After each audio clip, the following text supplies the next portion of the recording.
Thank you very much. Always good to be introduced by an astronaut.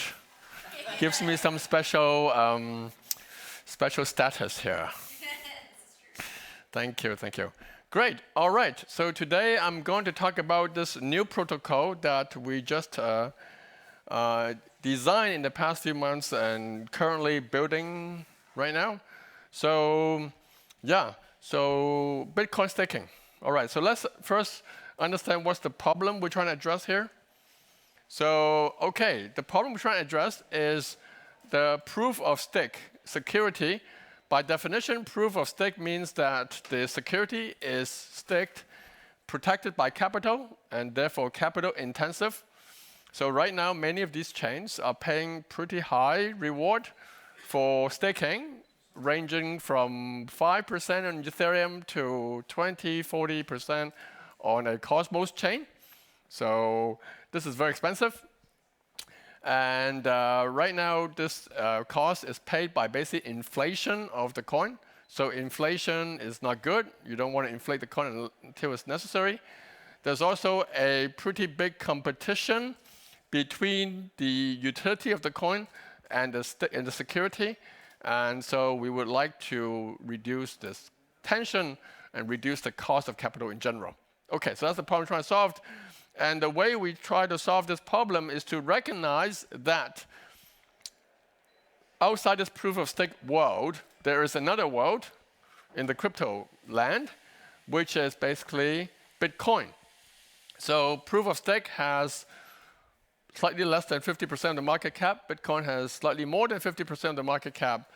So the observation here is that Bitcoin can be a source of capital for staking. So let's think about why it is a good source of capital for staking. Okay, everyone has some Bitcoins, all right? But most of them has next to zero yield. So most of Bitcoin is actually idle. So idle Bitcoin means that these Bitcoin you are not competing, like for example, Ethereum for yield for DeFi, for example. So providing a staking option for them could be attractive. All right, number two is that the Bitcoin holders in general are quite decentralized, at least more decentralized compared to many proof-of-stake chains. So by providing Bitcoin as a staking asset, that would also help to decentralize your network. Three, Bitcoin relatively is the least volatile asset within the crypto market.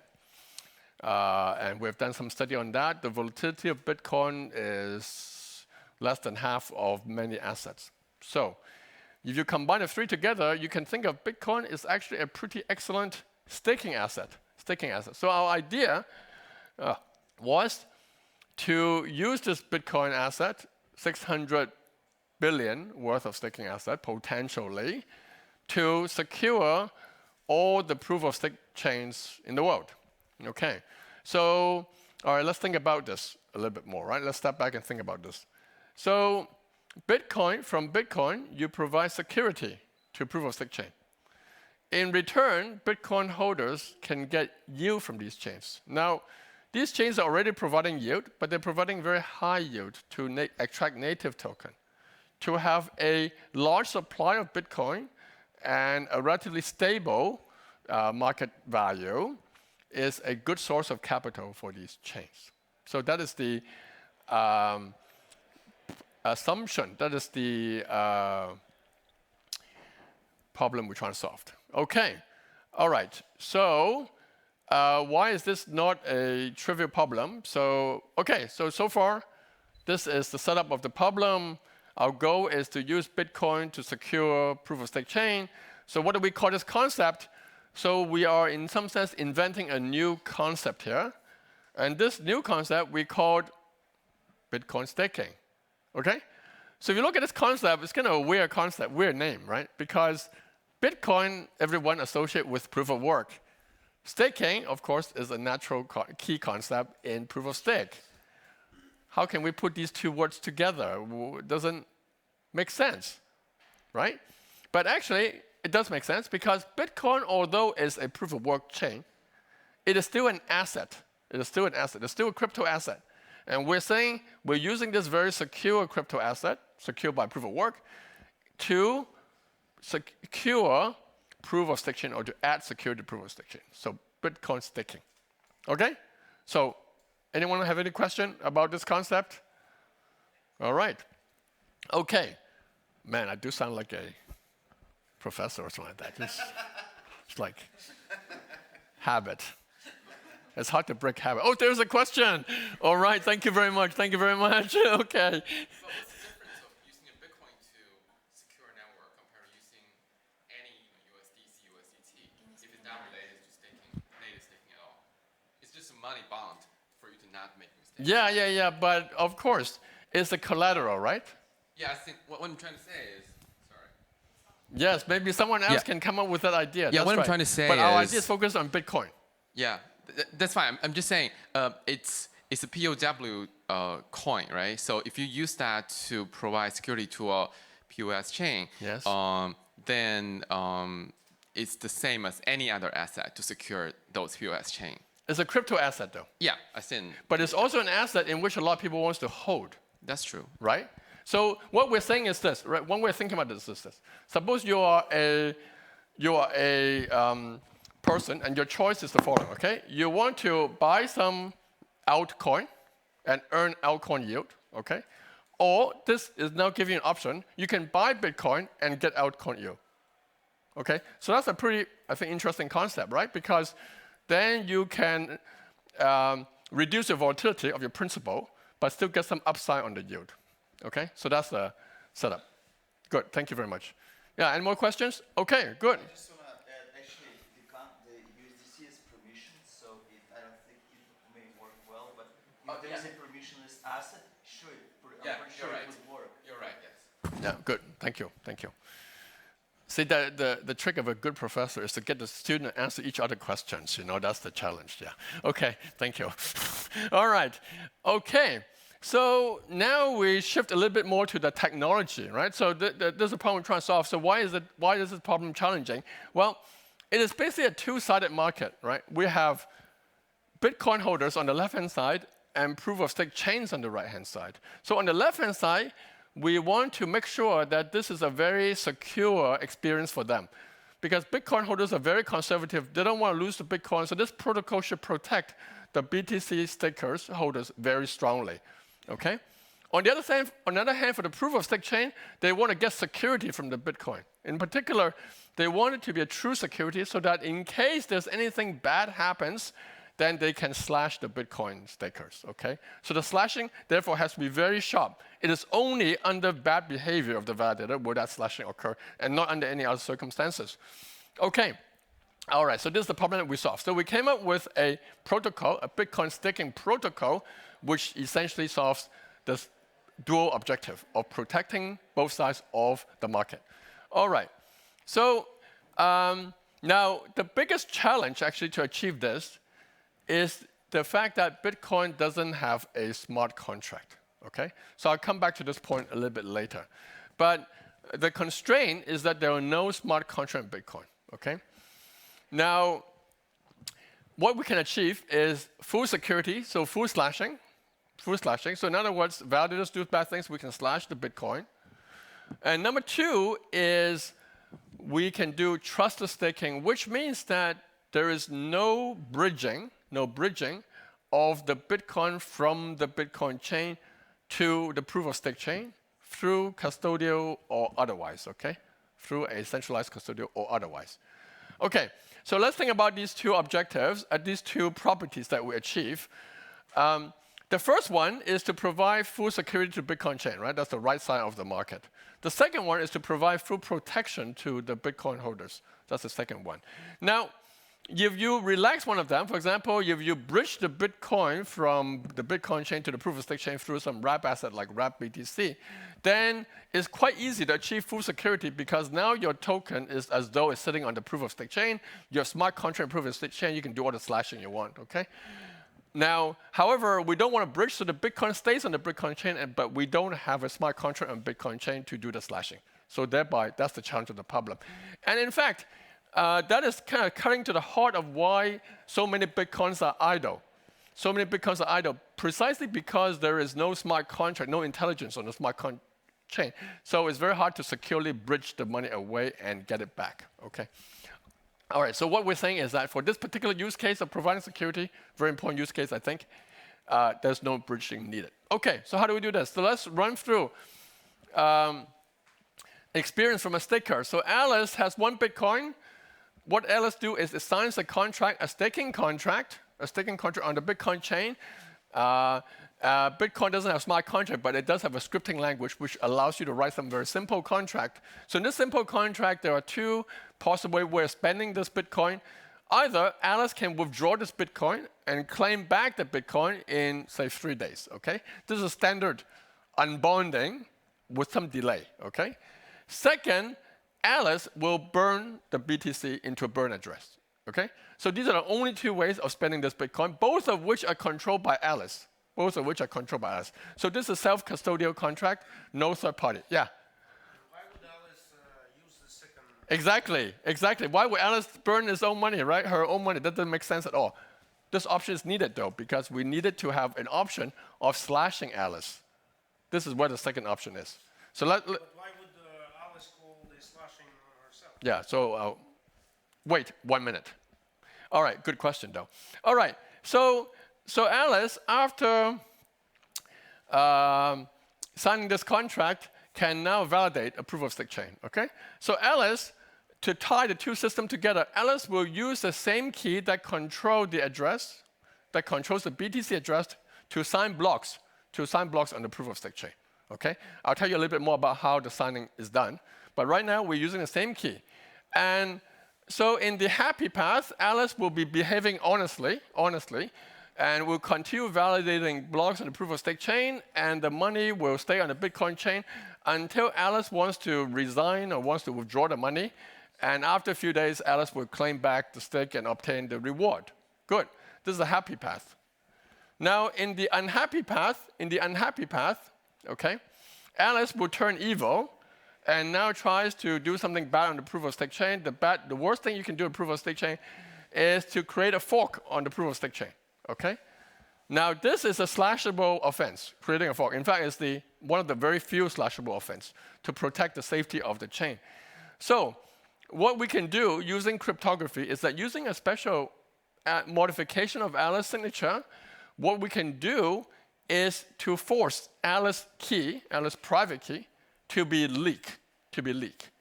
This enables anybody to send a transaction back to the proof-of-stake chain to slash Alice, okay? To slash Alice. Now, how do I go back? Do I go back here? I don't know how to go back. Maybe here? I don't know. Okay, go back. Good. All right. Okay, so now anybody can pretend to be Alice and activate the second path. So this answers the question of why Alice would ever burn the BTC, because it has done something bad, and that something bad will force the review of the private key, which will automatically enable anybody to slash this money, okay? So this allows slashing to happen.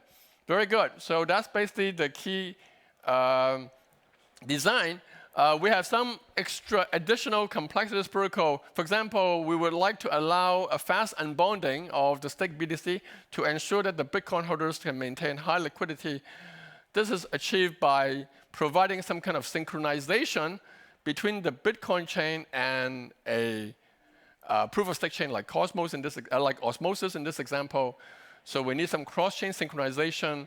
And we already have a time-stamping protocol. If you have heard my talk at Cosmoverse, for example, last year, we built a time-stamping protocol which allows precisely the synchronization. So that enables us to do fast unbonding.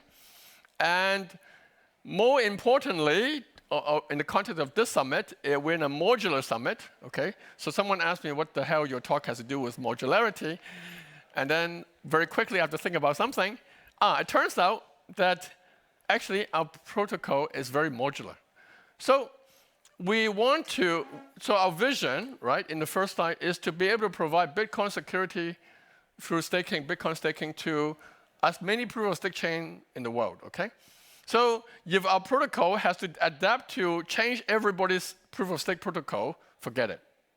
Nobody wants to change the protocol. So how we designed it is we designed using a modular tool called Finality Gadget, okay? So Finality Gadget is a concept invented by Vitalik many years ago, 6 years ago, around, which essentially is a way to add a modular addition to the proof of stake chain, to any proof of stake chain, to give you additional finality functioning. And in this case, the functionality we add is, we can think of as BTC validated BTC validated finality, okay?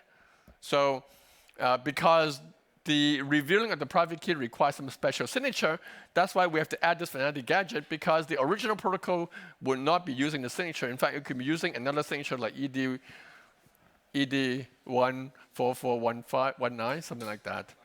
25519, yes, okay. All right. Okay, so this allows us to broaden the application to many different chains. Okay, so modularity, we use this concept of finality gadget already mentioned. Started in this paper, Casper the Friendly Ghost, Friendly Finality Gadget, Casper FFG, invented by Vitalik. And we had a paper 2 years ago which have a secure design of this finality gadget. So finality gadget is a concept invented by Vitalik, but there's some security issues with the design. We fixed that in this paper. Okay, so we applied a similar concept here. All right. So here's the architecture of the whole system. You can think of there's a data plane and there's a control plane. So in the data plane, the validators will be using these special signatures to provide BTC security to all these chains, whatever chains that wants to accept it as a BTC stake. On the control plane, Babylon will be running a timestamping protocol, some kind of interface that allows the BTC to be synchronized with all these chains, Babylon itself will also be BTC secured. Okay, so that's the architecture that we have. All right, so we have built this architecture to some extent. We already have a timestamping testnet. So now there are 31 chains, 31 Cosmos chains, Cosmos SDK chains sitting on our testnet, synchronized with the Bitcoin chain, you can visit the website. Okay. All right, so finally, I think this is a pretty interesting use case for Bitcoin. Bitcoin can't really leave the Bitcoin chain securely, but it can be used to secure proof of stake chain securely. So security means two things here. One, security to the proof of stake chain. Two, security to the staker as well. And through this, we're hoping to provide some integration to the two economies. Thank you.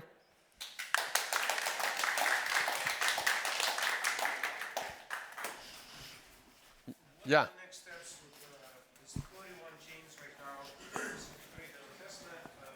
What are the steps to mainnet, and what are the steps to mainnet, and what progress with these 31 chains? Yeah, this 31 chains is on the timestamping testnet. The next step is we're going to evolve this testnet into a BTC staking testnet and invite all these 31 chains and more chains to join to do the BTC staking. And then we want to involve the mainnet. Our target is to launch the mainnet before the next halving. Okay, so can you give an example? What kind of decision would the governance of any of these chains need? We'll see, let's say, in a governance proposal, right, to vote if I'm a holder of any of the governance token on these chains. What it would be example of? We propose to enable X and Y. Like, what will it say? So the proposal will be following. The proposal will be, okay, we allow a certain percentage of our staking market cap to be BTC staked. Okay? Think about it, it's like an investment portfolio. I allow, right now it's all stocks, high volatility. I said, hey, I don't want all stocks, I don't want high volatility, I want some bonds. I want 30% bonds in my portfolio, 40% bonds. That is decided by the governance proposal. Thank you. Thank you.